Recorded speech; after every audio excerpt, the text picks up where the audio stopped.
And welcome in, everybody. Happy Sunday Fun Day. Welcome to the Nick Club Wrestling Happy Hour. I am one half of your host and virtual bartender, Mr. Nick Teodoro. Joining me, as always, is my tag team partner in life, my wife, Mr. Cole. What are you having? Oh, you know me, some Tito, some orange, some crayon. Mr. Nick, what are you drinking in our three things for the show? I am drinking my J. Lure Cabernet, 7 Oaks Cabernet, as per usual. Well, Jon Moxley defends the AEW World title against Adam Copeland. Time's running out on Toni Storm and Mariah May's feud, and Swerve, Strickland and Ricochet will determine the next number one contender for the World Heavyweight title.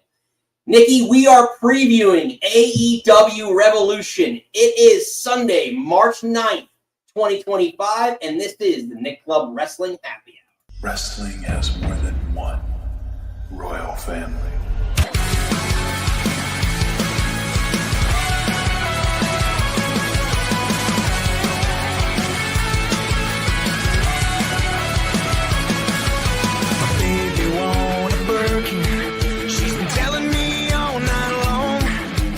Gasoline and groceries, the list goes on and on. This 9 to 5 ain't working. Why the hell do I work so hard? I can't worry about my problems. I can't take them when I'm gone. 1, here comes the 2 to the 3 to the 4. Tell him bring another round when he's letting go. 2 stepping on the table, she don't need a dance floor. Oh my, good Lord. Someone pour me up a double shot of whiskey. They know me and Jack Daniels got a history. There's a party downtown near Fifth Street. Everybody at the bar getting tipsy. Everybody at the bar getting tipsy. Everybody at the bar getting tipsy.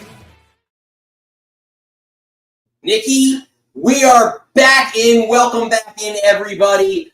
The Nick Club Wrestling Happy Hour here. We are previewing AEW Revolution. Revolution! The revolution is beginning. Nikki, we are a little under 2 hours out from AEW Revolution, so let us know what you're drinking, what you're thinking about AEW Revolution tonight. But before we get into it, there is 9 matches we are going to preview on the card. Live call-in show. Feel free. Click the link. Let us know what you're drinking, what you're thinking. Write in the comments. Click like and subscribe if you are new here. But Nikki, before we get started, of the 9 matches, do you have one in particular that you are most excited about? Oh, so I feel like if watching our end of year show, Revolution last year was my pay-per-view of the year. I feel like the 2023 one was also incredible. Like, I feel like Revolution has high standards and really needs to pop off. I think I'm looking forward to the cage match, of course, with Ospreay. I'm definitely looking forward to the trilogy, hopefully the final chapter of Mariah and Toni, because that just feels like the biggest feud to me. But again, you still have MJF Hangman. You know, good Lord knows what's going to happen with Mox and Cope. Like, there's a lot going on, as per usual with AEW. To me, we will get to it shortly, but to me, it's got to be the Ricochet Swerve because Strickland match, because with Prince Nana in the middle there and the Robe, everything else that's going on, there's a lot of drama to set the stage for that feud that's been going on for a few months now. So I'm really excited to see that one. I don't know. Let us know in the comments below, which match are you most excited to see on tonight's AEW Revolution card. Starting shortly here at 6:30 p.m. Eastern Time is 0 hour. So we got a lot to get through, Nikki. Yep. So if you missed it, like I said, there is 9 matches on the card. So let's get to it. Preview the Revolution.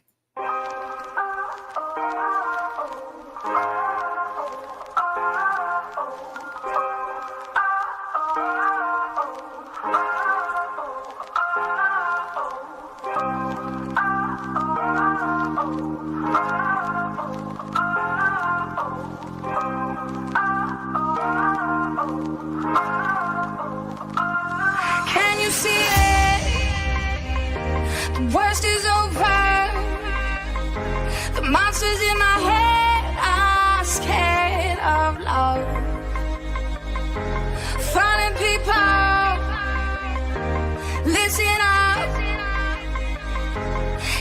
never too late to change our love.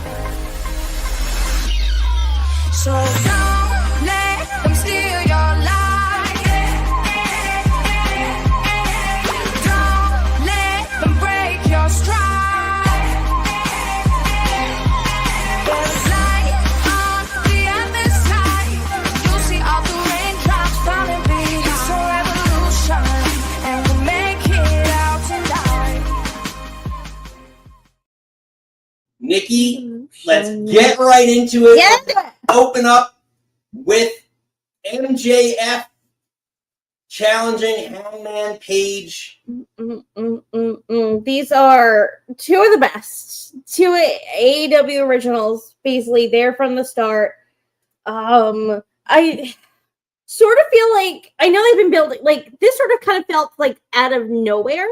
The back and forth with Hangman, the heel face.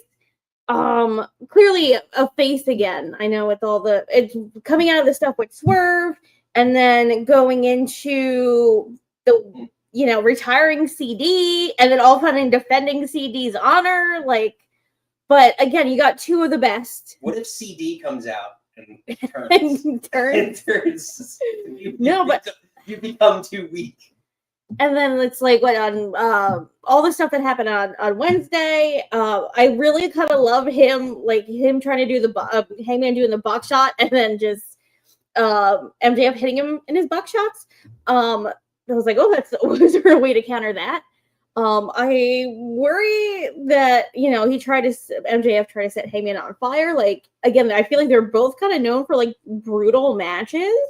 And very bloody matches. I'm like, ooh, it's gonna be, I agree with Big Fella, this is going to be sick in more ways than one. Well, so my question is, with this match, should the stakes have been higher? Because, should this have been for a number one contendership for the world title or a belt nonetheless? Like, is it TNT? Right, yeah, TNT belt that, oh my gosh. Daniel Garcia, almost called it Carmella. Carmella Hayes. Wrong sport, everything else. Or Carmella Hayes is on. Yeah, I know. Wrong. Well, I was like combining Carmella. But Carmella Anthony? Yeah, Carmella Anthony is the ex-Nick player. But yes, I digress. The point is, this could have had a little bit more emphasis on it. Now, they're doing a great job investing me in this whole feud, right? Like, that's what you get with the arguably two of the best workers in the company and homegrown guys for the company since day one. But you're all over the place. But no, I know I'm just dropping some WB references here on the AEW show. But I really like how it's been built up. Like it goes back to like JR always talked about like having feuds over something other than titles, right? Because there's so many belts already in AEW, and MJF kind of saying like you were their golden child for what, and that's the justification for hating him. I kind of like it because I was like, why does he not like, he should have no reason to really despise Hangman other than the fact that he's MJF and he kind of hates everybody. So I like they invested me in this match way more than I ever thought I did. But yeah, I think this could have a little bit more. Right. And I feel like you're contradicting yourself because you're like, oh, should it be like, could this absolutely been for higher stakes? Yes. I'm kind of glad it's not because like sometimes you just need a blood feud. Sometimes you're just like, hey, everyone loves you. You're supposed to be the golden boy. You were the chosen one. And like, look what, like, squashed it, squandered it. Like, I'm taking you out. It's like, like what you did, everyone cheers you. If I did what you did, they'd boo me. Right. And then you try to light them on fire.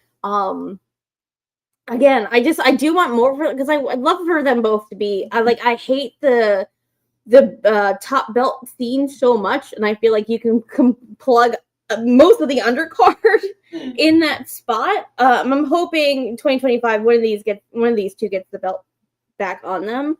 But again, it's your hottest guys. I thought talkers, workers, good looking.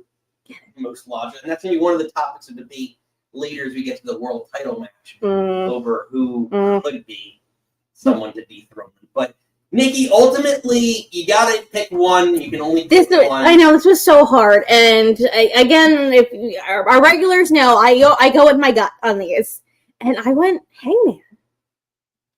Nikki went Hangman, and I just disagree. I tend to think MJF, Hangman can take the L in this situation, and he's still well liked by all the fans. And MJF is just, I feel like he's lost most of his feuds lately. He's due for a win. He needs something. Like Ospreay, he had the international title feud. He was losing. That was like last year at this point. I know. That's why I feel like the last year has been for me with MJF, like lost in the shuffle with the whole So like, but to me, he needs a victory and start off this year. Get him on the track to getting back to being the world champion. So that's how I have MJF. I literally can use the same argument for Hangman. It's like he's also been losing stuff. I also feel like he needs a win, and I feel like MJF can bounce back from anything, literally anything. I mean, he's the strongest guy in the company. Like literally, like he can talk his way out of anything. And again, you can have Hangman win, and then MJF beat him up afterwards. Mikey agrees with you. Mikey's got Hangman as well. Big fella's gonna get girl. Yeah, we will get to Big fella. I think you and maybe teasing a little bit. You and my wife might be getting. I see you. I'm right there with you, sister. So yes, ultimately, MJF. Nikki has Hangman Page. Mm-hmm. Let us know in the chat who do you got in this match. Do you think the stakes should be a little bit higher? Are you invested in this feud? Is it too short? Too soon? In the sense for this match? Again, I think it should be hot and heavy, quick and dirty, and wham, bam, thank you, ma'am. This can be like just a one-off, then they're both going to do other things. Because again, what's next is Double or Nothing, right? There's nothing. Am I missing somebody? Because I think Double or Nothing in Texas is in May. So no, that's September. It's always football weekend. It's like the last week of August into Labor Day, post Labor Day. But I don't think they have anything until Double or Nothing. Now they're calling everything. So Revolution, Ring of Honor, Dynasty is April 6th. Oh. According to this, Double or Nothing is May. I know that's I just wish then they just had like a 4 pay-per-view card way back when. Yeah, Mikey said Dynasty in April. Yeah, I forgot about Dynasty, but I was just like, why? I don't like have your Rumblies, you have your January, February, have your April, May, have your late summer, and then November-y one. That's too many. That's fair. So Nikki, ultimately, we disagree on this. As per usual. Yeah, story of our lives. I love you, but we don't agree on anything. We can never start wrestling. No. You'd have like I was going to say a Nick verse, but that doesn't make any sense because we both have a Nick verse. Like how Cody had like the Cody verse, but we both we both have the same name. Any Hoosers. I digress. Big fella just says, the winner of the match between Adam Page and MJF is the fans. Texas death match between those two is insane. Both will do absolutely anything. That'd be interesting. Yeah, it could. Is it? Is it a death match? I thought Mariah May and Toni was the street fight. I thought that was a no. Maybe they both are. I don't know. I don't remember. I thought they had like a normal, like a straight up. Yeah, I'm not. I don't know. Someone will correct this down below. Someone will correct us as we're going through the show. But regardless, you made a nice segue because we go into our next match. Arguably the hottest feud in AEW right now. It has been. Mariah May, the last False Count Anywhere. Thank you, Mikey. Sorry. False Count Anywhere for MJF? No, for the Toni and Mariah. So it flew because you were talking about it.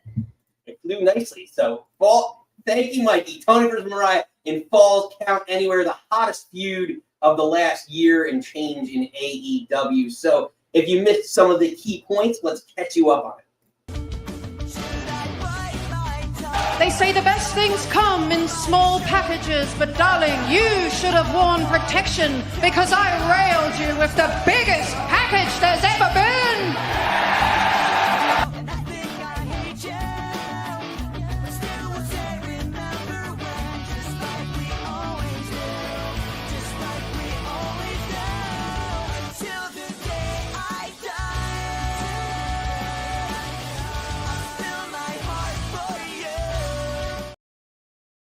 Yeah, until the day that Nikki just hums these songs all I do. All I do is he plays a video and I just It's sing the songs. karaoke. That is Karaoke gold. I love that Jamboreens, but oh my god, I think this is my feud last year. It's carrying through. That promo or interview segment with Renee on Wednesday was so flippin' good. So good because you just see like Mariah like was just like yelling and like not getting a reaction out of Toni, and then she feels like she gets a little desperate and like she's like crawling over Renee to get to Toni and is like, you know, like, oh, the greatest trilogy, your co-star, we'll go down together. And Toni doesn't even fucking flinch, and she's like, I condemn you to a life of mediocrity. You'll have a career, but it'll be good, but not great. You'll be liked, but not loved. And I was just like, oh, I love Toni Storm is like my favorite. Like, I feel like of all time right now, she's flipping killing it. Toni forever. Yeah, well, so you mentioned it with Toni Storm. So I guess first my question is, if presumably Toni Storm, as some of the chat has put in, they have her retaining. If Toni Storm does retain, who is Toni Storm's next challenger? Anybody. Who are they? Well, that's the problem. Who are they building up in the women's division? And that's my question, is that, you know, there's always, you know, we're going to talk about this match and our expectations because this is the great feud of AEW, in my opinion. It's the thing to watch is Toni Mariah. But, yeah, who is next? Is it Megan Bayne? Are they building up Megan Bayne as the next potential I think we got challenger? a hot second before Megan Bayne. I mean, I can't think of Well, they should be anyone like. offhand who's been really on a. I mean, maybe Chris Statlander if they put her on another run, but it seems like getting her over and like to have her potentially challenge or even take the belt off of Toni doesn't seem logical. The promo or I guess interview segment with Renee in the theater before Steve, ba-ba-ba-da-boo. Moné, he said. Well, Ooh. again, Moné's gonna. I don't know if you're gonna. I don't want to see that. The Moné. But in that promo in the theater before Down Under, no, whatever it was called, no, open, no. Grand Slam. There you go. I was gonna say, yeah. When she cut that promo, when Renee asked her a question about the women's division, she mentioned Chris Statlander. And I think I love Queen Amanana. I feel like they're not doing enough with her. Again, like Athena, who is the longest reigning champion in ROH history because they're doing jack shit with her. Like, also phenomenal. She should be doing something. Again, I know Steven said Moné, and I could not give a flip about her. We know this. She seems to be the only one that doesn't get any momentum though, at this point in time.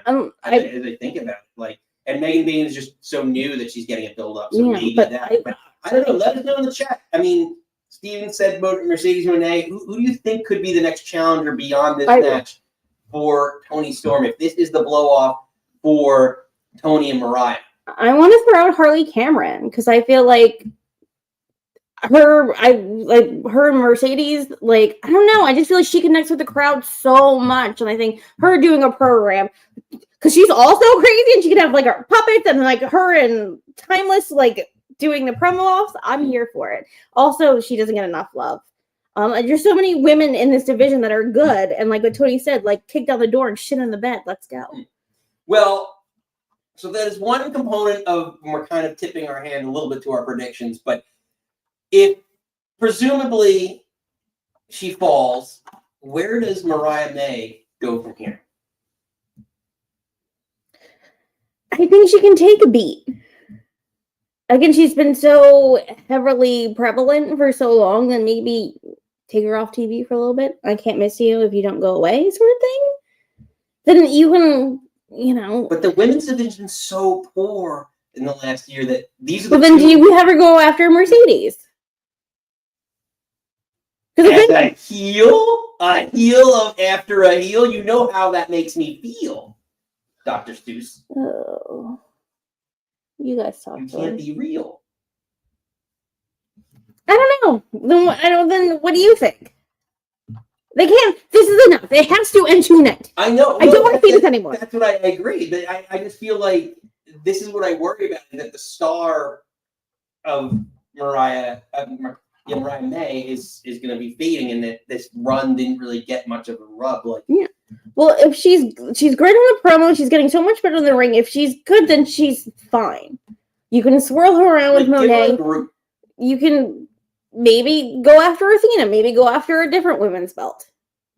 Have her go on a run with New Japan. Big fella said Mariah will start going after Mercedes. Yeah, I would. Why not? Like, they had Anna Jay go on an excursion. Why not have her go on an excursion? Well, she started. You said she'll go to the bottom of Tony's toy box. Both Tonys. I don't know. Like, and she's good, so you can, pull the throttle off her for a little bit. Just because she loses this match doesn't. Again, I don't know. The joke is Tony's toy box and all that stuff. But if she is as good as we think she is, she'll be fine. But a lot of great wrestlers in AEW that can't stand out. So, for one reason or another, you have to find a way to maximize your 5 minutes, as Josh likes to say. Buddy Josh. Oh. But ultimately, Nikki, you and I tend to agree on this one. Oh, shocker. Sad. Sad. I hate when we agree. It's not fun. I know. But we both have Toni Storm winning and retaining her AEW women's title. But if you disagree and you see some shocking upset, let us know in the chat, because you just never know. You never know with Toni. All the Tonys. So from Toni to Takeshita. You like that? A little segue? Sure. From T to T.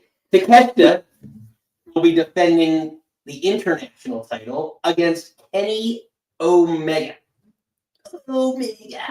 Omega. So, Nikki, any thoughts on this match in general? And I guess my question is this title still kind of...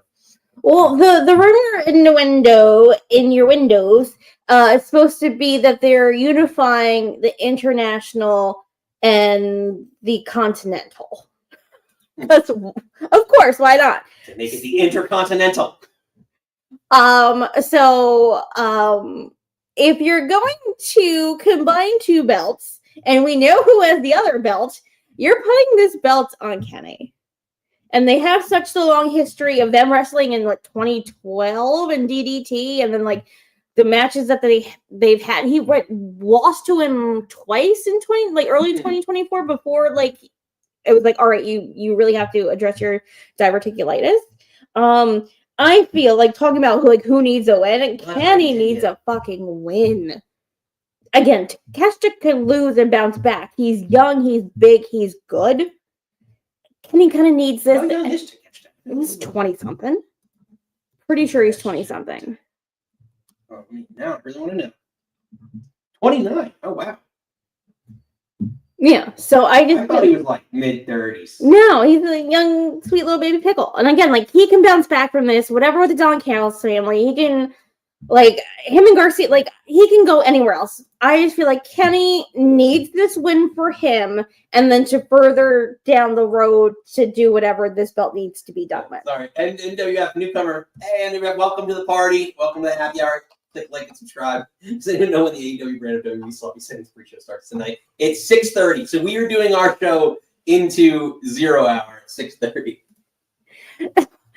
Who's the baby? So welcome to our show. I call, because I'm an old lady, I call younger people sweet baby pickles. Sweet little baby angel. Just a little baby. Again, he's such a baby face. He's only 29. He's got his whole career in front of him. Yeah, he can lose. That's gonna be No, I call t-shirts and merch. Sweet little baby pickle. He's like this little baby. So fair enough. The 29-year-old. You will be a regular. You'll learn. I'm weird. Yeah, become a Welcome regular. Like, you'll get it very quickly. So yeah, ultimately, I tend to agree that something's happening. This seems like kind of a good opportunity to. Kenny's coming back. You have to give him something and make his comeback a little bit more meaningful. Yeah. So ultimately, I agree with you here. I think Kenny Omega. We both got Kenny in this match. I don't know. Oh, Mikey disagreed. Get the retains so I can see Omega winning. I feel like so many of these matches, it's like it's a flip of a coin, and if he doesn't win, I'd be like, yeah, why wouldn't he win? Like the Don Callis family, like something's gonna happen. But then part of me is like, oh, he should win. So it's over. I know this card's all over the place. It is. So, Nikki, moving right along, we touched upon it earlier as potentially the next challenger to, or the next, I should say, the next person that Mariah May could go after. And we talk about Mercedes Moné. And Mercedes Moné, and I'm going to get this. I want to hear you try. Momo Watanabe. Did I get it right? No. No? Momo. Momo. I'm just calling her Momo. Moné versus Momo. That's how we're doing it. Moné versus Momo. So, Nikki, any thoughts aside from making fun of how I'm pronouncing it? No, I just again, I don't care about Mercedes Moné, but the thing is, Jade is their longest TBS champion. I think they want someone to break that reign. Obviously, because Jade's somewhere else. That's also a horrifying picture of Mercedes. She looks creepy in that. I don't know. I tried to find a bunch. No, but the Revolution, when we get to Hurt Syndicate, like, they did Shelton dirty, too. But she's not dropping this. I think it'll be a good match, because, like, how I feel about Mercedes, she will put on a good match. Like, Momo... Momo? I thought I said Moo for a second, but... Moo. Sorry. I make fun of you, and I can't talk either, so who's to say? Again, they're going to have a good match. But I don't think there's any jeopardy here. I don't think this needs to be on this card. A 9-match card. Again, I don't want to compare, but 5-match card and a 2-hour 45-minute is a chef's kiss. 9 matches is going to be a lot. So I don't know. Could this be the biggest upset of the night? Could Mercedes drop this belt? I don't think so. Again, it's going to be a good match, and you have someone coming over that it's a cross promotion that's going to bring eyes to the other side, but they're not going to have her drop it. You just said Momo versus Moné, yeah? Yeah. I don't know. Mikey says, I hate this, obvious, but Mercedes retained. Momo is fantastic, though. I just think they really, maybe it is Athena. Toni needs to build up someone to take the belt off people. I think she's gonna have this belt for a while, though. Hold on. I gotta try and get this right. He's trying to sound it out for me. Watanabe. Watanabe? Did I sound that out right? Watanabe. You're adding so many extra syllables.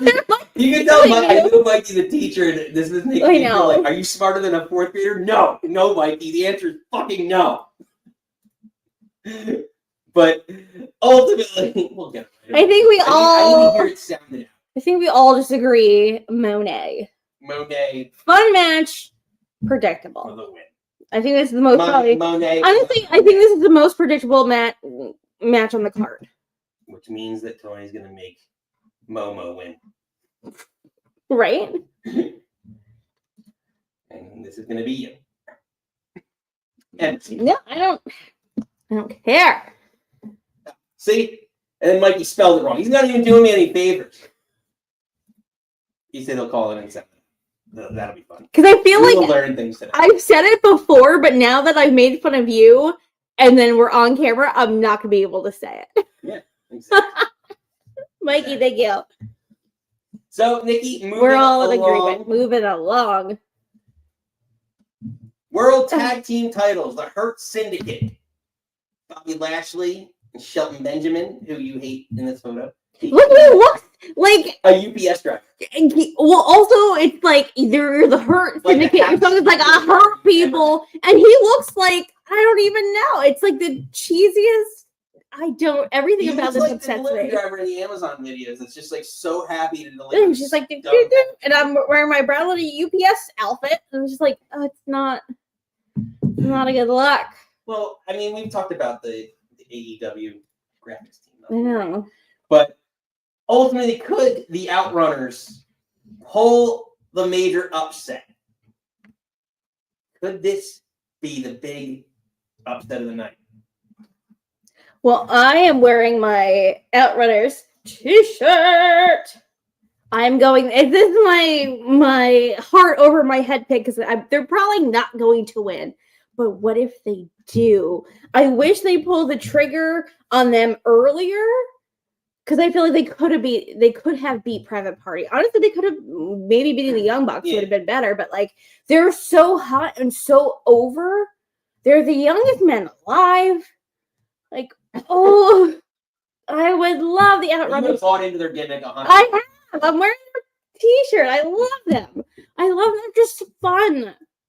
And like, I just feel like Bobby Lashley can go up the card. They can be doing something different. I just feel like I don't know. Is it too much flippy floppy? Because I thought Private Party dropped the belt too soon. And I don't know. I guess that Sheldon can read like that.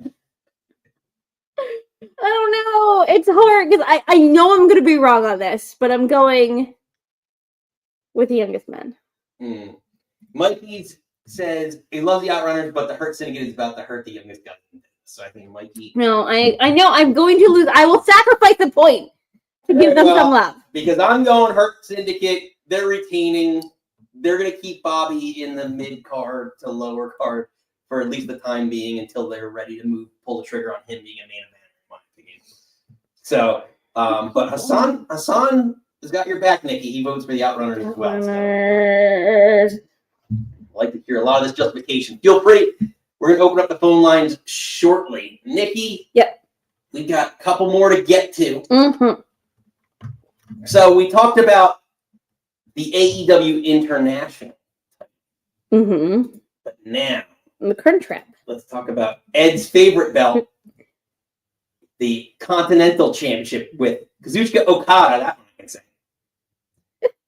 and Brody King. Yeah.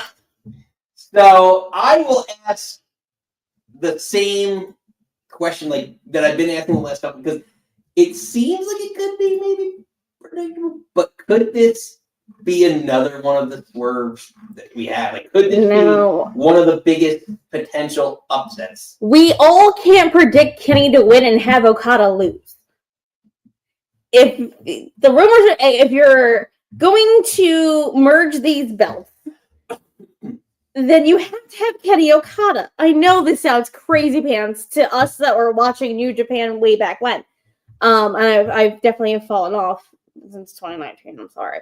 But you can't, like, I love Brody King. I want the world for Brody King. I want him and Murphy to do something. Buddy Matthews, sorry. I want them to be a thing now that Malachi has left and he's probably morphing back into Alistair. But I don't think this is it. I think it'll be a fun match, just like he had with Matthews at Not Down Under Open. I want to say open, like the tennis open, but it's a Grand Slam. Yeah, Grand Slam. But yeah, no, you're gonna have Okada Kenny. I'm still saying at Double or Nothing, forget Dynasty, but probably because he has to fill a 10-match card. Yeah, I'm interested to see how this. It'll probably be on earlier to the mid card of the show, so I'm interested to see how like these two work together. Because Brody King's a great worker for a huge guy. You know, like he's a great talent. Like I just wonder, like with Malachi Black leaving, could Tony Khan just pull the trigger and say, you know, let me reward this guy, then give him the push and give him the belt? Like, could he just, you know, he does some things on a whim. He's been known to do things on a whim, so like it could potentially happen. But ultimately, I agree. I think Okada. There's not enough momentum behind Brody King. Yeah. As much as he. Also, can I backtrack 30 seconds? Big fella's got Okada. He said this is the most underrated match in the card. It's gonna be fire. It's gonna be a great match. Because we talked about obviously Brody and Matthews. Have Julia Hart have a program with Julia and Tony now that she's back. Yeah. Because I'm really upset that she had to drop the TBS belt because she got injured. But any whoosies, I don't want to. Obviously, again, we're all gonna hold hands and say Okada together. As much as we all love Brody. Brody forever. Yeah. All the Brodies. Mikey's got, it seems, a consensus. I want to hear that story. Baby. Which one? He's like, love my baby daddy Brody. Where did you see that? Mikey said it. Oh, baby. Oh, like, that's girl. I knew. So, no, I'm with you. Nikki, we move along to another one of the big blood feuds. Yeah. Which started over a screwdriver. I think there's a little more than that, but okay. Well, but jealousy and things of that nature. But Will Ospreay against longtime frenemies. Fletcher, member of the Don Callis family, inside a steel cage. Which, Nikki, I know you asked me earlier, so I'm not going to say because there's a promo on Collision. You can say it. Okay, no, you can tell me. No, because I was rewatching Collision, because didn't watch it live. And then he cuts the promo and he's like, this is my first time in this match. And I was like, well, that doesn't make sense in my brain. So I was like, Nick, you have to go on Cage Match and figure that out. But so yes, this is the third time in the career of Will Ospreay he's ever been inside a steel cage. This is the first time he'll ever be in a cage in a singles match, which is kind of bizarre when you think about it. Right, when you said that, I was like, everyone and their mom's in a cage match. So that's it seems like the simplest thing for everyone. Yeah. So it's interesting, and I don't. Again, this kind of also feels like Tony Mariah for me. Like, we've seen it, I get it, we've done it. It's going to be. I'm glad they added a stipulation to it. It's going to be a fun match, but I need this to be done at Revolution. Hassan's got Will Ospreay. Hassan, I agree with you. I think Will Ospreay is also going to be the winner, and so does Nikki. Spoiler alert, Nikki and I agree on this one as well. Because I feel like he needs to win, and he needs to end this shit with Fletcher and the Callis family. Like, I'm kind of done. I want him to do something else, and I don't think Ed's on today, but and we've talked on this podcast that he feels like just a guy, and I'm tired of him feeling like just a guy. I want him to springboard, move up the card a little bit. Yeah, Mike said one of his most anticipated matches of the night. He has Will, but it would be a great moment for Kyle. That's what I was thinking. Yeah. I wouldn't. Again, I also really like Kyle Fletcher. So if he did win, would not be mad at it. I just feel like Ospreay needs to move up and out, and he needs up and out. Yeah. So Mikey, he's echoing it. So his first cage match against each other. So according to Cage Match, this is the first singles cage match he's been in. It was the New Japan and the United Empire Bullet Club. Match that was one of his only ones, and then he had one in 2017, I think I saw. Yeah. Just when he said it, really took me off guard because I just feel like cage matches just seem so. Maybe it's just a WWE thing that they feel like I'm every house show has a cage match, Steven. Right. But yes, we agree on Ospreay. Ospreay. It's one of my favorite entrances in AEW right now. Maybe even both companies, because we all feel about the whatever crappy people are in WWE. But I really love his entrance music. Yeah. Well, Will Ospreay is someone that I thought legitimately would, at this point in time, be challenging for the World Heavyweight title. But I'm hoping that's a double all in, all out late summer thing. Yeah, I thought we would see him there at this point in time already, but I'm a little surprised. So from one person who I thought would be challenging for the World Heavyweight title to the two people that will be challenging for the #1 contendership of the AEW World Heavyweight title. Nikki, there's only one thing, or really one question I have to ask. Whose house is it? I live. Yeah, you know what we is. Sometimes you gotta stay and welcome to my house. Baby, take control now.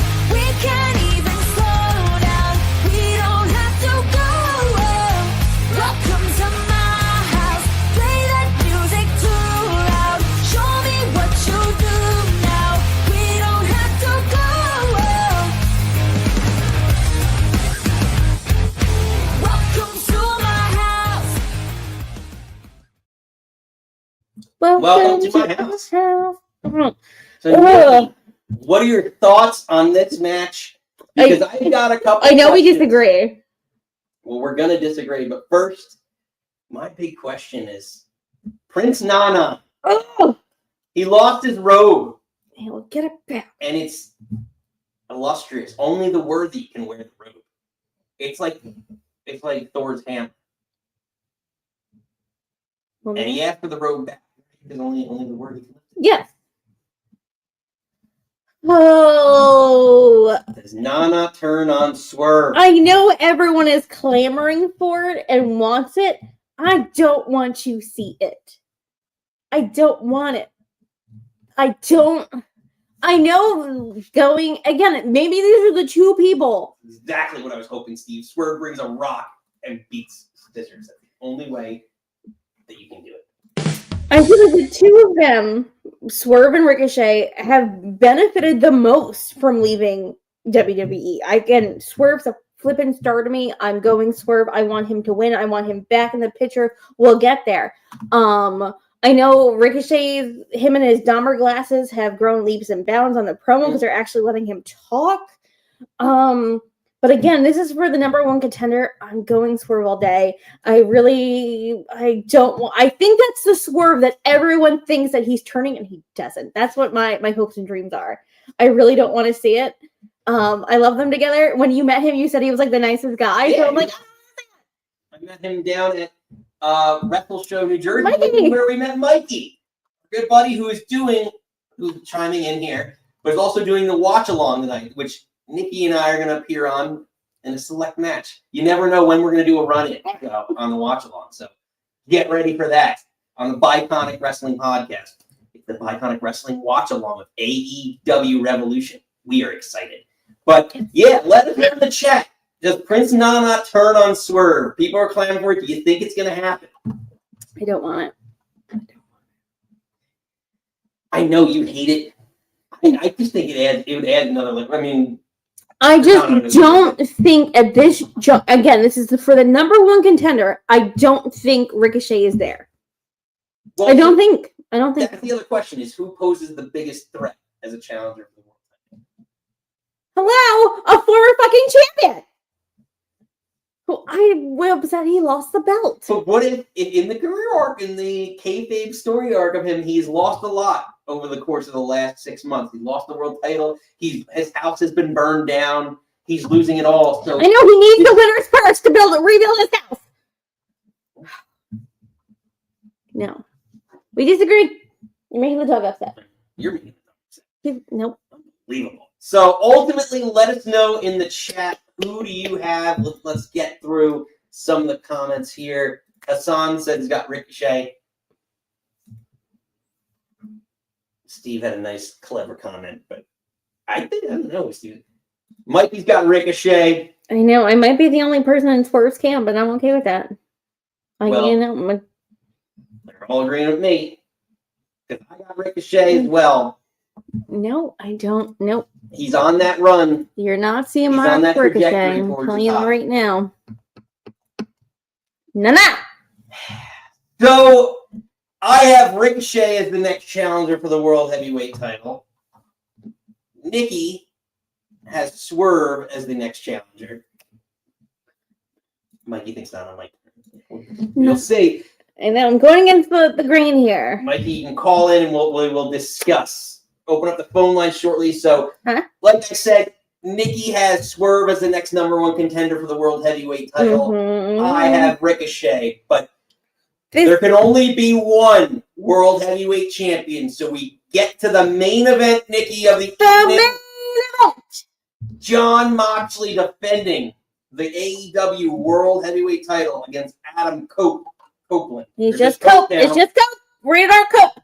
who has taken out the Death Riders. He's down to himself. So, Nikki, let's preview it and see what's happened over the last couple of weeks and how we got here. Oh, mama, I'm in fear for my life from the long arm of the law. Lawman is putting end to my running, and I'm so far from my home. Oh, mama, I can hear you crying. You're so scared and all alone. Hangman is coming down from the gallows, and I don't have very long. The jig is up, the news is out, they finally found me. The renegade who had it made to treat for a bounty. Never more to go astray. This will be the end today of the wanted man. Man. And she's back. I know. He's this song. Yes, Baba. It's the world title match. The Death Riders leader down to one. Yep. And Cope, what are your thoughts on this match? I hate it. I hate everything about this. I thought the Death Rider story would be so much better. Like, we're gonna get the young kids, and we're gonna, like, I thought Daniel Garcia would, like, be a thing. But no, Rated R Cope comes in and is like, I would like that championship, please. And I feel like this story is so convoluted. And rewatching it, like, Willow hitting a concerto on Marina Shafir. Oh my gosh, we haven't addressed that. I don't want to see, at this point, I love Jon Moxley. I love Jon Moxley so much, but I'm like, I can't, again, the same thing, I can't miss you if you don't go away. Him and Renee need to go on like a month's vacation because they've definitely earned it. Again, the 4th time champion. Every time like something goes wrong, Tony's like, Moxley. But I agree. A big fella said it before, and I was like, got you. I think Cope is going to win. And then there are going to be chicanery, shenanigans, things happening afterwards. I don't know if you want me to pause there or keep going. No, I'm trying to find, because I know Big Fella doesn't agree. He said that pretty high up. Yeah, very early on. But because he said he had a drop. But I think Cope wins. yeah, he thinks Christian Cage walks. Yeah, so he has that clipboard that he's won, it feels like 1,000 years ago now, that he's got a title shot. And I think Mox and Cope are going to take each other to the limit. I think it's going to be some weird, because how they all end in a weird, stupid fucking roll-up. And then Christian is going to come out with a little clipboard and take the belt from Cope. And that's why I would love to see Swerve Christian, because I feel like, to me, honestly, maybe controversial, I think Christian may be a better wrestler. Than Edge? Yeah. At this stage, probably. Yes. And I just think it got the bad rap because, like, Vince didn't like Christian and just was in love with Edge. Honestly, I would love to see Christian Swerve for the title, and that's why I want a babyface to win, because you're taking the belt off the heel, because I know you get upset when you don't know who to cheer for. I know. So that's my... I'm very confused. I'm very stupid. My predictiones. I don't want to see the belt on Mox or Copeland, so have Christian come in, I almost said the Prodigy, wrong show, have the Patriarchy come in and disrupt some things. Again, you also have Jay White lurking in the background. I just feel like it's going to be, I'm just worried this match is going to be so long, because I feel like the two of them have such drawn out matches. Yeah. And it's already a 9-match card. I know. It's going to be a long night. That's why we're trying to get to it as much as possible. And we got through a lot in a period of time. Yeah. The question is, the other question is, if Cope is unsuccessful, who should be the one to dethrone Mox as AEW World? Then you still have Swerve. Swerve's still my number 1 contender. And then you can still have Swerve Mox again. Yeah, I mean, just because you're number one contender doesn't mean that you. I mean, number one contender could mean that they challenge next week on Dynamite, in theory. So it doesn't necessarily mean it's a pay-per-view number one contendership. Like, what's his name? Powerhouse Hobbs was the number one contender like 2 months ago. Not even less than 2 months ago. I think he was the last one to challenge for the world title. Not on a pay-per-view. Maybe. So, like, it doesn't necessarily mean it has to be at a pay-per-view, which it probably will be because of Dynasty being in April. It's probably the next one. But Dynasty's not the big one, right? So the big one is in 2 months, right? Mikey was it's in May. So again, so Swerve's the next challenge. He may not be the one to take the belt off Mox. I could see it going into May and all in, all out, whichever one it is. And Double or Nothing. Sorry. Double or Nothing is May, and then All Ins and the All Outs are August, September. But yeah, I mean, I could see it going to them and then bringing up another challenger. I thought originally, like, could it be Hangman because of the fact that, you know, with this MJF feud, they could potentially go for another, you know, pay-per-view at Dynasty, another match at Dynasty, and if he ends up on top, like, maybe that's the match to look at. I don't know. But I don't know. Let us know in chat. Who do you want to see dethrone Mox if it's not Cope tonight? Who do you have on your bingo card? Your 2025 bingo card. 2025 bingo card as the next AEW World Heavyweight Champion. Steven said the match will continue until Mox bleeds. Oh, so it's going to be over in 3 minutes? First blood 3 minutes. Oh, it makes me remember. I'm going to hold that thought. I'm going to hold that. What? No, because we're doing a thing next Sunday. Yes, we are.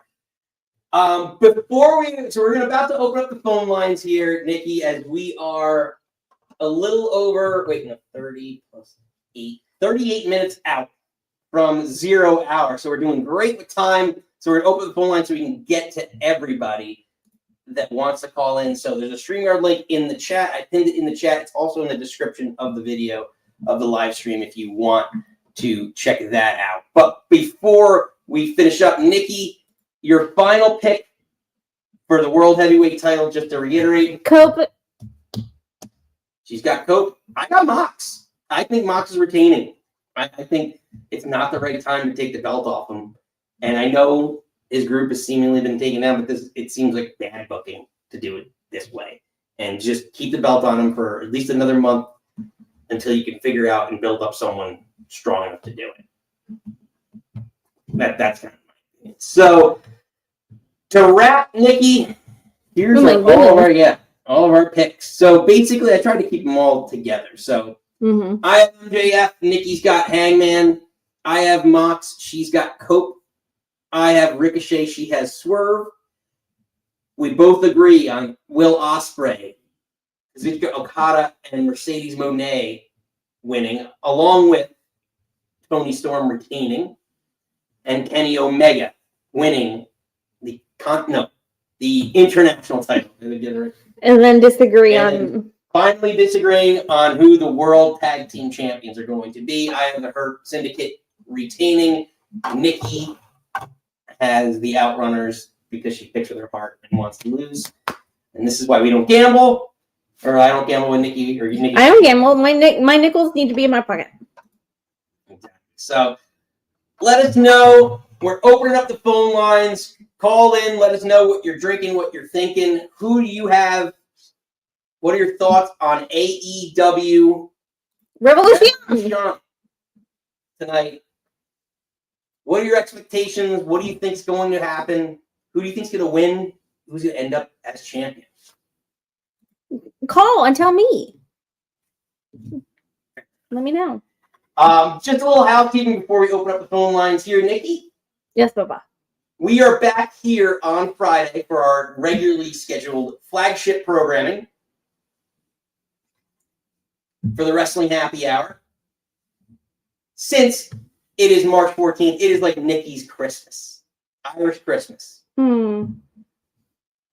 So since St. Patrick's Day falls on a Monday and our shows are on a Friday or a Sunday, we are doing a special Nick Club Wrestling Happy Hour St. Patrick's Day special our favorite Irish wrestlers of all time. We also are going to include in this, because it is March, bigger, broader topics.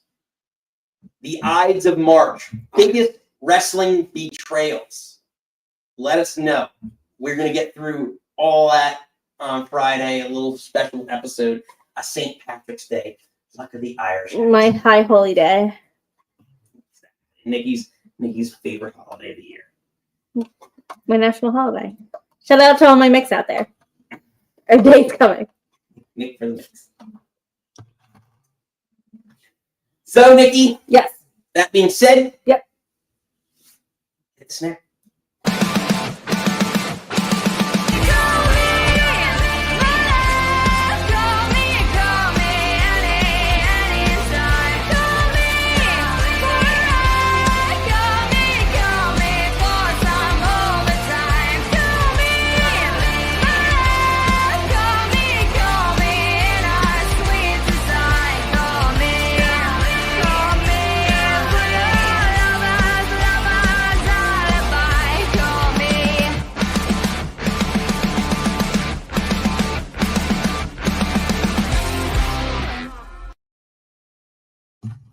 All right, Nikki. Let's bring him in. A regular. He's been writing in the chat. We are excited because very shortly he will be going live after we get out of here. So make sure you check out the Iconic Wrestling Podcast. Watch along. We will be there. Yes. Shortly doing a run-in because we just like to do that and just mess with this stuff a little bit. Just come out with a black hoodie and like release my hoodie. Like, some people just like to see the world burn. That is what it is. So let's bring him in. Remember, take care of yourself, love one another, be iconic, and more importantly than anything, you always deserve to finish your story. I love it. I love it so much. Oh, Mikey. So what are you thinking as we get ready for Revolution? So, since this is on the topic, I'm kind of going to speed run a few things. Number one, here is your pronunciation lesson of the day. So for me, because I am melanated, so when I pronounce the Japanese wrestlers' names, it's kind of like similar to saying anything in Spanish, but the way that Momo's last name is Watanabe. So Watanabe. Watanabe. Okay. What? Oh, it's like a TH sound. That's what. Mm-hmm. So there's your pronunciation lesson for the day. Secondly, for the clarification, because AEW likes to throw a bunch of pay-per-views in succession to each other. So yeah, we have March is obviously tonight is Revolution, April is Dynasty, May is Double or Nothing over Memorial Day weekend, which will be going head to head on Sunday the 25th with NXT's Battleground, as WWE and AEW always don't know how to space these things out. Memorial Day weekend is when all the companies be like, let's do all the pay-per-views, and then I'm stuck watching for them. I'm like, no, why would you do this to me? That summer was very interesting for me because I normally go down the shore and spend time with my family Memorial Day weekend, and Nikki's like, there's an AEW pay-per-view, so we gotta watch, and there's WWE pay-per-view Sunday, or like vice versa. And it was like, okay. Last year was bad too because there was also a TNA pay-per-view like the weekend of too. I'm like, why are you doing this to me? So Revolution in March, Dynasty in April, Double or Nothing in May. As of right now, AEW doesn't have anything for June, but who knows? We'll see. But then July it's not all in because we're in Texas. I'm calling it y'all in 2025 because you are in Texas. And then August is at Wembley or the O2. I have to double check, but Forbidden Door will be in August instead of June when it's normally been. Yeah. And then as far as Revolution tonight, on paper, I'm very excited about this card. I hope that execution of winners and other things go off without a hitch, because I want this to be a really good pay-per-view. I mean, I really enjoyed World's End in December. I thought it was fantastic. So here's hoping that AEW can continue the trend. But Tony Khan, we gotta talk. Why do we have like 4 matches on 0 hour? I was fine with just the one, and then you threw the other 3 on today. So what are the 3? I think it was an 8-man tag announced, right? With Okay. UK. Yeah, so on 0 hour. So what was originally announced is, of course, Big Boom AJ, Orange Cassidy, and Mark Briscoe taking on MXM Collection and Johnny TV. Love that little faction. They ain't gonna win, sadly. But then the other 3 matches that were added include Blake Christian and Lee Moriarty. No, not Lee Johnson. Sorry, there's too many Lees. Taking on Commander and Hologram. So this is where I think the Luchadors are probably going to win this one. You have the 8-man tag, which is Daniel Garcia and Undisputed Kingdom going up against Shane Taylor Promotion. So Shane Taylor, the ROH Pure Champion, Lee Moriarty, and then the Infantry. And then just because you have a Ring of Honor World Championship match, Chris Jericho versus Gravity. I'm like, huh? Why? I was like, we were just fine with just Team Orange versus MXN Collection and Johnny. Like, we could have just left it at that.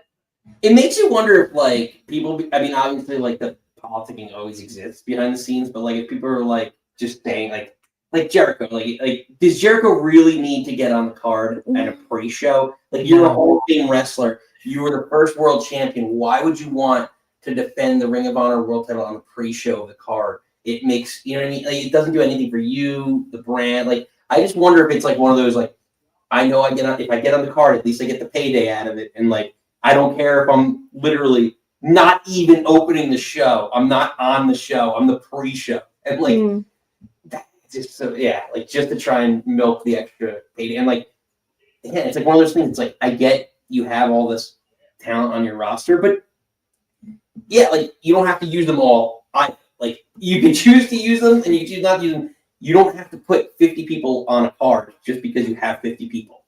Mm-hmm.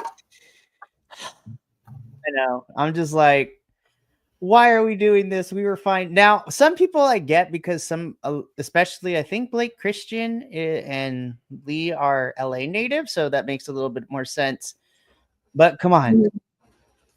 This has been my biggest issue with the pay-per-views is like World's End was fine. We only had like, 2 0-hour matches? I was like, I'm okay with that. We don't need to have like multiple ones, but it's just they're throwing matches just to have matches, and I feel that I need Tony to focus on the pay-per-view, and then separately I need him to focus on what he's doing for Ring of Honor, because a lot of these 0-hour matches include a lot of Ring of Honor talents, which is cool and everything, but figure out what you're doing with the weekly show before you start putting them on, because I care, because I know who they are, but the general AEW who just specifically watches Dynamite and Collision, who may not watch Ring of Honor, may not know who these people are. Which is like, because Full Gear in November was in New Jersey, like in our backyard, and Nick's like, do you want to go? And I was like, no, I don't. I can't do a 4-hour pre-show plus all the Ring of Honor shit before and after, plus a 9-match card. I was like, I have work the next day. I can't do all that. So I can't even like shout out to these crowds that actually go, because it's so much. And I love wrestling, but sometimes like leave me wanting a little bit. So I have the same thing, because what was it? Full Gear 2023 when it was at the Kia Stadium, and because I went, yeah, it was a lot. We got there, and of course we at that time before the bell rang, we had 1 0-hour match, and then we had 3. So this is when Eddie Kingston was still Continental champion. And then I was like, Joe was on the pre-show too. I'm like, how do you put Samoa Joe on the pre-show? But that's neither here nor there. And yeah, so it was still a fun event, but it was long. It was a 4-hour pay-per-view. I'm like, I'm ready to go home. We're good. Yeah. That's another guy, Eddie Kingston. Like, you could put it. I know Nikki goes nuts. Don't faint. My love. But like, that's that another beard is guy. Getting wild. Well, what's I'm here interesting for to it. me more about Eddie Kingston is the fact that like he was such a locker room presence for them that I wonder him not being around what the potential negative effect that has on a lot of the things too. Because I think he's a guy, and he does cut a great promo. He's been in the business a while. He gets it. So like, there's been losses. Everyone talks about like, even since Cody lost, like the product being very different, and like Jimmy Jacobs and all in the ring Who's also gone now. Yeah, and so like I just wonder the impact that a guy like Eddie Kingston has potentially had on the backstage, component in the locker room, and what that effect has been that he's been not around for the last 6 months, year seems like. We're almost not Almost a year. May, right? Yeah, so we'll be coming up on a year this May, I believe. But yeah, I miss Eddie. I know he has a long road to recovery ahead still. But I think while I'm enjoying what I'm seeing, I think the quickest fix that Tony should focus on post this pay-per-view is diversify your writing staff, because if the rumors and the reports are true, get more people like RJ City to create feuds and storylines and stuff like that, and the writing for that, because if it's rumored to be true, give RJ City a raise. Especially since if it is true that he's the one like at the brain with Tony and Mariah working together on this feud that we've gotten over the last year and a half. Number 2, hire more women writers specifically, because I want to see more stories for the women's division that don't revolve around our championships, because we could do it for the men. Why can't we do it for the women? Yep. And then number 3, once you figure out what you want to do with Ring of Honor, I feel that, and again, a lot of people go back and forth with this, I think a definite, if not a full roster split, but like you have 3 different shows, divide your folks up into different parts. Like you can have certain championships on Dynamite, certain championships on Collision. You have such a big roster. Let's utilize all the folks we're there. Because listen, no, I am not the person to complain. If I was collecting a paycheck and not have to do anything, I'm not going to say no to it. But after a while, I'm like, okay, so am I going to wrestle? Like, what you want me to do? Because that's been the biggest problem so far, is lots of people are getting paychecks. They're still getting paid. But you want to do the thing that you love, and that you're here for a reason. Let me do the thing. Yeah, those are the 3 quickest fixes. But yeah, I'm excited for Revolution. We have our predictions. We are getting to the end of Predictions League. Actually, yeah, this is the final one for the season so far. And then we'll find out who's champion and gets the little predictions belt. And then who has to do a review in a wrestling singlet for a week or 2. So, love it. I would do that for free. I love No, you wouldn't. Well, I have a lot of theater folks who are hosts at BC WrestlePod, so they might enjoy it. I will say, at least for AEW League, I am not going to be the last place loser, but WWE might be a different story, because that league is really close. We're like 1 point separated from first, third, and second, so it's getting crazy. And I'm excited that it's a clean slate for us this year. We set the record straight for the new year when me and Nikki do it, because now we're taking a more serious. I know we're more again. This is year 2. This is we don't want sophomore slump. Right? Yeah, we got everything ready to go. So I'm holding her accountable when I raise the belt. If it weren't for last week, she's got the WWE title now, because you went undefeated last week. Undefeated. I love it. Listen, I've loved doing these prediction forms I send to my host. Like I get on a Google form, I raid Twitter and the Instagrams for the match card pictures and be like, make your picks here, and then have a Google spreadsheet for everything. So we also take predictions very seriously, because some of us are okay with wrestling singlet for a week, some of us are not. I'm like, I just don't want to be in last. Well, Mikey, we won't hold you to those types of standards on this show. So just know that any predictions you make on this show will not be held against you. We may make fun of them because of the nature of them, because I don't agree with them. But we will not make you perform the same. I dig it. So what else do you got for us before you head out here? I know you got a lot going on. All your stuff. Okay, so last thing before I go, just to recap all the predictions I have. So for 0 Hour, I have Team Orange Cassidy winning. I have our Luchadors winning. I have Daniel Garcia and Undisputed Kingdom winning, and then Chris Jericho unfortunately winning. Main card though, I have Ricochet over Swerve, Hangman over MJF, Ospreay over Fletcher, Hurt Syndicate over the Outrunners, which hurt my little heart to do that, but I'm in the business of trying to win. Mercedes over Momo, Okada over my baby daddy Brody King, Takeshita over Omega, Toni over Mariah, and then Cope over Moxley, but Cope is not leaving Los Angeles as the champion tonight, is what I'm saying. Yeah. So you're predicting 2 title changes. So, I mean, technically, specifically for Cope and Moxley, I think Cope is going to hold that championship for like 15 seconds. Christian comes in, and then Christian walks out of Los Angeles as the AEW World Championship. And then as far as other title changes, I don't have any title changes for this one because I picked Takeshita over Kenny. So, Yeah. So you basically, that's the only title change Mike Scott. Interesting. Interessante, Mikey. Very, very well done. Well, Mikey, let everyone know where in 20 We're 19 gonna minutes crash in an hour. where seriously. we're crashing after the happy hour here. So, if you are watching AEW Revolution, whether you are on Triller TV, Amazon, which is now that big announcement that happened earlier in the week for AEW pay-per-views, payperview.com, or for everybody else around the world on YouTube, which I wish the United States would get it together and let me do it that way. Anyways, you can find me and some of my AEW crew in about 20 minutes or so, watching from the beginning of 0 Hour to the final match of the main card. It's going to be a long night. So, thankfully, I have tomorrow off, so it's not going to be too crazy or too hectic. But you can catch me, the Professor, JVL, and then of course, you guys to do a run-in for any of the matches on the main card or 0 Hour, however we want to decide. And then, of course, one of our former AEW hosts, Adolfo, is coming in with his wife as well to watch, the AEWs of Revolution, if you will. So I'm excited.